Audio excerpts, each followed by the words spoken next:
You are Thaddeus Pruitt, and tonight, the courtroom doors are about to open, and your hands will not stop shaking. You are 68 years old.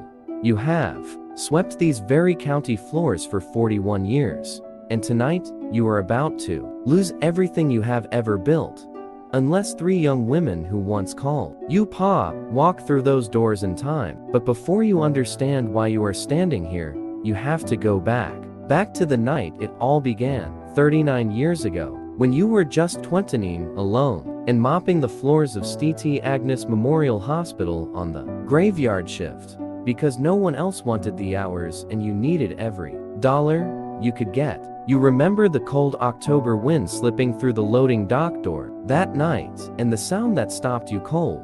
A thin, trembling cry coming from behind the dumpsters. You remember dropping your mop and running, your heart hammering, and finding her there. A baby girl, wrapped in a thin blue towel no more than a few days old, left in a cardboard box with nothing but a note that said, "Please, someone love her. I can't." You did not think. You simply lifted her into your arms, and in that moment, something in you that had been closed for years cracked wide open. You named her Delphine after your late mother, because you decided right then, standing in that alley, in the cold, that this child would never spend one more night unloved. The state told you it was impossible. A single man, Janitor, earning $11 an hour, could not adopt a newborn. You fought them anyway. You sat in waiting rooms for months, filled out forms until your hands cramped, and finally, a judge named Harlan Voss looked at your file, looked at you, and said, "Son, most men your age are running from responsibility. You're running toward it. I'm not going to stand in your way." And just like that, Delphine became yours. You thought that would be the only miracle you'd ever get. You were wrong. 4 years later, coworker named Corliss, no relation, just a kind woman on the night shift, told you about 2 sisters at the county shelter, his 3 and 5, whose mother had died of an overdose, and whose father had never once come looking for them. Their names were Winona, and the younger one, a shy little thing named Oletha. You remember standing outside that shelter window, watching Winona hold her baby sister's hand so tightly, refusing to let anyone separate them. And you understood in your bones that you were looking at family, even though none of you shared a single drop of blood. You brought them home 3 weeks later, 3 girls, 1 paycheck, a 2-bedroom rental with a leaking roof on the edge of town, where the paint peeled and the heater rattled all winter long. People in town called you foolish. Your own brother told you that you'd ruin your life playing father to children who weren't yours. The church ladies whispered behind your back that a poor bachelor janitor had no business raising 3 little girls alone, that it wasn't proper, that you'd fail them. You let them talk. You had work to do. You remember the years that followed in fragments, the way exhaustion blurs time into a single long, aching, beautiful stretch. Waking at 4 in the morning to braid Winona's hair before the bus came, because she refused to let anyone else touch it after her mother passed. Learning to sew because Oletha's dance recital costume needed mending, and you couldn't afford a new one. Taking a second job, cleaning the movie theater on weekends so Delphine could have the shoes she needed for the track team.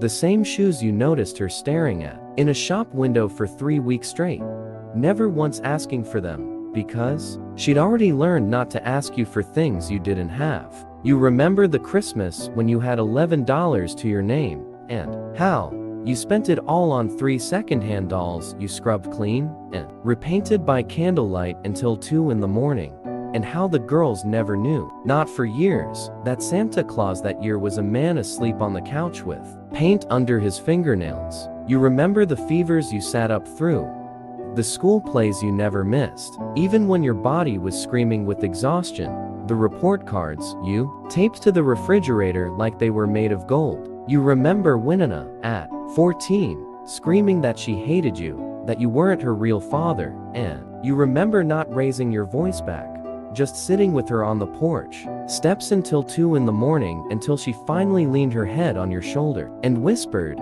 "I didn't mean it, Pac." You remember every single sacrifice, and you would make every single one again. The years moved faster after that.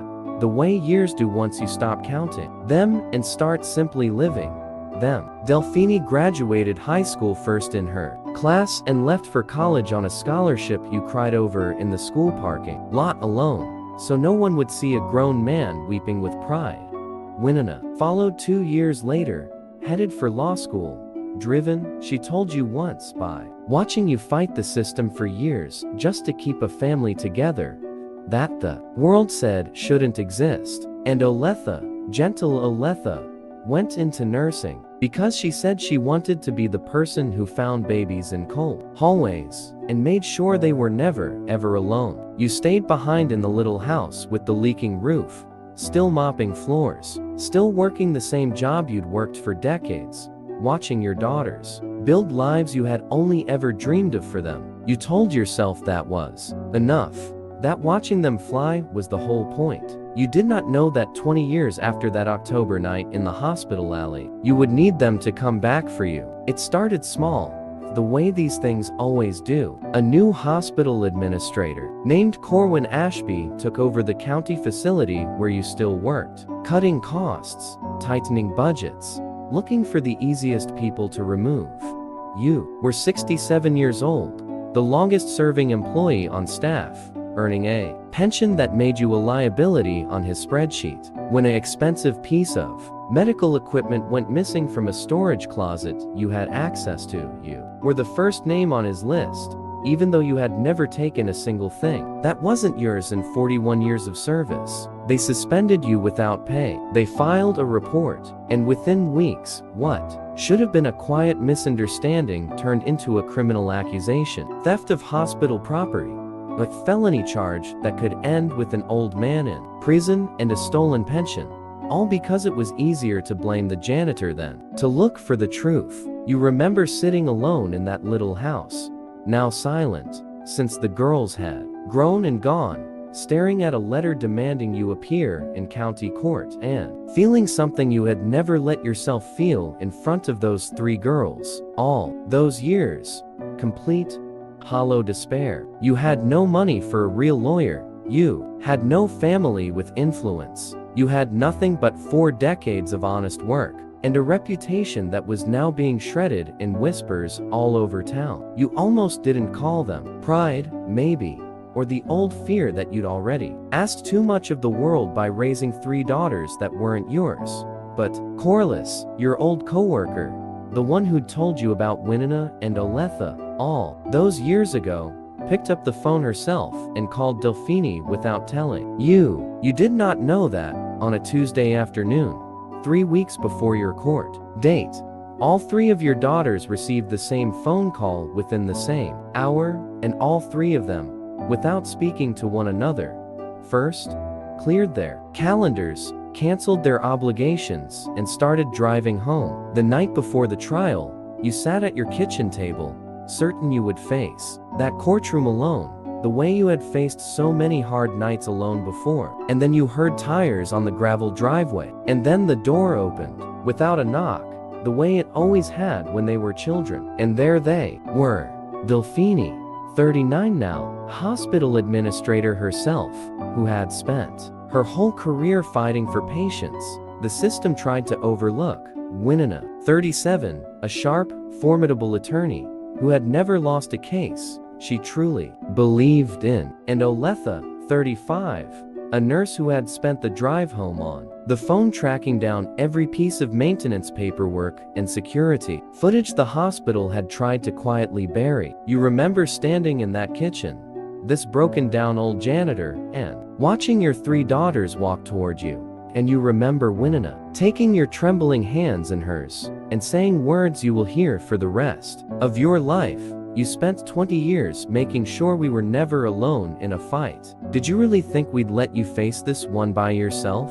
The morning of the trial, the courtroom was colder than you expected, and you sat at the defense table with the court-appointed attorney who barely looked at your file, certain this would be over in an hour, certain the truth wouldn't matter as much as the paperwork already stacked against you. And then the doors at the back of the courtroom opened, and Winona walked in wearing a sharp gray suit, carrying a leather folder thick with evidence, and announced to the stunned room that she would be representing her father, free of charge, and that she intended to prove not only his innocence, but the negligence of the men who had accused him. You watched, stunned into silence, as Winona dismantled the case piece by piece.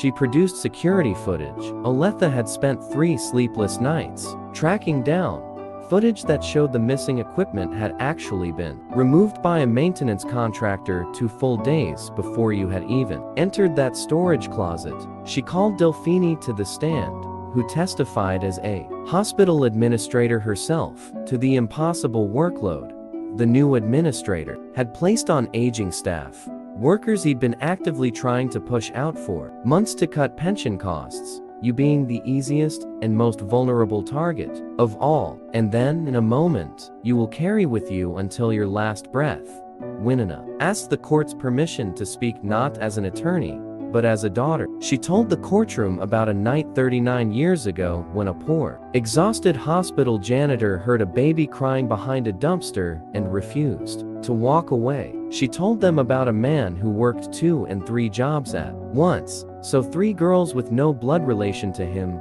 would never once feel unloved. She told them about hairstyles learned from library books, about paint under fingernails on Christmas Eve, about porch steps at 2 in the morning, and about a man who had given every single thing he had, his money, his sleep, his youth, his whole entire life, to 3 orphan girls who owed him nothing and who he loved as though they had always been his own. By the time she finished, there was not a dry eye left in that courtroom, not even the judges. The verdict took less than 20 minutes. Not guilty on every charge. The judge, an older man himself, looked directly at you before adjourning and said that in 30 years on the bench, he had rarely seen a defense built on so much love, and that the county owed you not a courtroom, but an apology, and your job and your pension restored in full. You remember walking out of that courthouse into the afternoon light, an old man who had entered that morning believing he would lose everything, and instead walked out, flanked on both sides by the 3 daughters he had once carried home wrapped in nothing but blankets and hope. Reporters had gathered outside, drawn by whispers of the story, and one young journalist asked Winona why she had dropped everything, her career, her caseload, her entire life for weeks to come defend a man who wasn't even her biological father. And Winona, your Winona, looked that reporter dead in the eye and said the words you will hear echoing in your heart until the day you die. He didn't ask if we were his blood before he saved us, so we didn't ask if it was convenient before we saved him. That's what family does. That night, for the first time in 41 years, you did not go home to an empty house. All 3 of your daughters stayed, filling that little house with noise and laughter and the smell of a dinner. None of you were very good at cooking, and you sat at the head of that worn kitchen table, surrounded by the family you built out of nothing but stubbornness and love. And you understood, fully and completely, that every sacrifice, every missed meal, every double shift, every sleepless night had led to this exact moment. You did not save 3 orphan girls 39 years ago, expecting anything in return. You did it because it was right, because someone had to, because you couldn't walk past that cry in the alley and live with yourself if you didn't. But in the end, those 3 girls you saved became the very people who walked into a courtroom and saved you right back, proving the truest way possible that the family you choose to build with nothing but love and sacrifice can become the strongest family of all. Sometimes the people who gives us everything ask for nothing in return until the day they need us the most. If this story reminded you of someone in your life, share it with them, and if you want more stories like this, subscribe. I will see you in the next one.